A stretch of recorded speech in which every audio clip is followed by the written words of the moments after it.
আমার রসুলকে যে ভালোবাসলে জান্নাত ওয়াজিব সেটার প্রমাণ দেখবেন, তাহলে এই ঘটনাটা শুনে যাবেন। আমার প্রিয় নবীজির একজন দাস ছিল, তিনি ছিলেন ইহুদি। আমার রসুল যেখানে যাইতো আমার রসুলের সঙ্গে সঙ্গে সেই দাস চলে যেত। আমার রসুল যদি মসজিদের মধ্যে ঢুকতো, ওই ইহুদি আমার রসুলের জুতা মুবারক নিয়ে বুকের মধ্যে লাগিয়ে লাগতো। কিন্তু আমার রসুলের অনেক বছর তিনি আমার রসুলের সেবা করেছেন। হঠাৎ সেই ইহুদি আমার রসুল দেখতে পায় না, সেই ইহুদি কোথায় চলে গেছে। তখন সাহাবা একরামকে জিজ্ঞেস করলে, সাহাবা আমার দাসটা কোথায়, ওই ইহুদি কোথায়? তখন আমার রসুলকে সাহাবা একরাম বলে, ইয়া রাসূলুল্লাহ, তার তো মনে, আমরা শুনেছি তার অনেক অসুস্থ, তিনি বাড়িতে আছে। তখন আমার রসুল নামাজ শেষ করে তার বাড়িতে গেল। তখন তার বাড়িতে গিয়ে আমার রসুল তার মাথার উপরে এরকম হাত লাগলো, হঠাৎ হাতটা সরিয়ে ফেললো।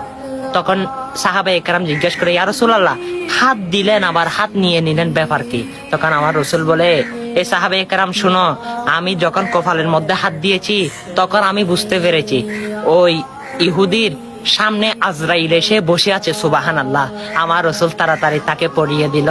আপনারাও জবানে জবানে পড়েন, লা ইলাহা ইল্লাল্লাহু মুহাম্মাদুর রাসূলুল্লাহ সাল্লাল্লাহু আলাইহি ওয়াসাল্লাম। যার শেষ গন্তব্যে মুখোচ্চারিত হয়ে গেল লা ইলাহা ইল্লাল্লাহ মুহাম্মাদুর রাসূলুল্লাহ সাল্লাল্লাহু আলাইহি ওয়াসাল্লাম, তার জন্য তো জান্নাত ওয়াজিব, তিনি নিষ্পাপ। সুবহানাল্লাহ।